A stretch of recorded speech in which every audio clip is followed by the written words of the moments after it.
At dahil usapang matamis na rin lang, tuloy-tuloy na natin yan. Hindi maaaring umalis ng Taal, Batangas kung hindi mo matitikman ang kanilang ipinagmamalaking panutsa.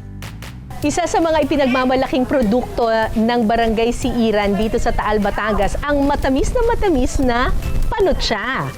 Nandito tayo ngayon sa lugar ni Ate Beth. 48 years na siyang gumagawa ng panutsa. Ate Beth, hello po! Pag bumula ng ganyan, pwede nang haluin yan. Mamaya pa daw, ma'am. Mamaya pa. Kulong-kulo na. Pag kulong-kulo, gaano katagal po yan hahaluin? 30 minutes pwede na po.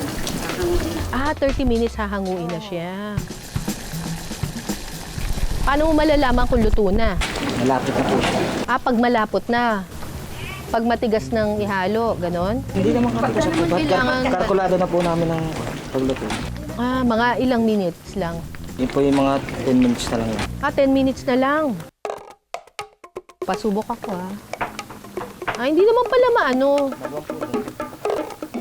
Ganyan lang naman pala ito. Sadyang mainit lang talaga. Iingatan nyo lang po na hindi masusunog. Kasi sayang. Kahit meron na ngayong panluto na gumagamit ng gas, sila dito kaila Ate Beth, yung tungko pa rin ang ginagamit. Naku, itong pugon po nila siguro mga 50 taon na ito. Hindi lang po. Naku, hindi lang. Bata pa lang kayo. Andito na ito. Nakakasira po, repair. Iba ba talaga kapag sa pugon ng luto? Madaling maluto. Tsaka pantay. Ayun. Namimitik-mitik na. Tsaka lumabas na yung mani. Puro asukal na lang at tsaka mani ang natitira. Kanina matubig pa siya kaya medyo magaan pang halo. Mekos-mekos pa more sa paggawa ng panutsa. Hanggang hindi lumalapot, tuloy lang sa paghahalo. Paano nga po kung maano? Mas maano na siya. Maganit na. Para ka nang naghahalo ng biko nito.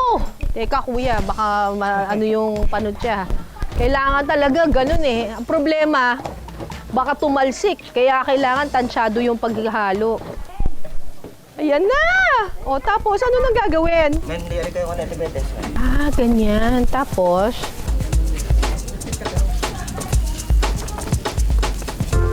papatagin.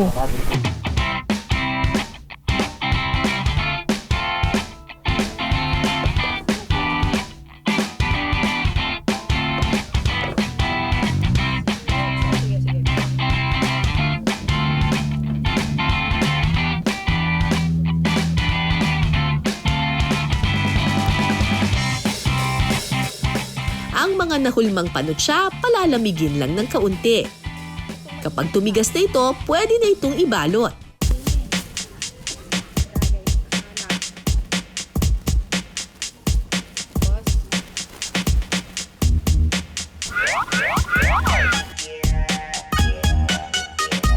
Ito, bagong luto pa to, Ang masarap dun sa panutsa nila, hindi nagtipid sa mani. Talagang bawat kagat may mani talaga.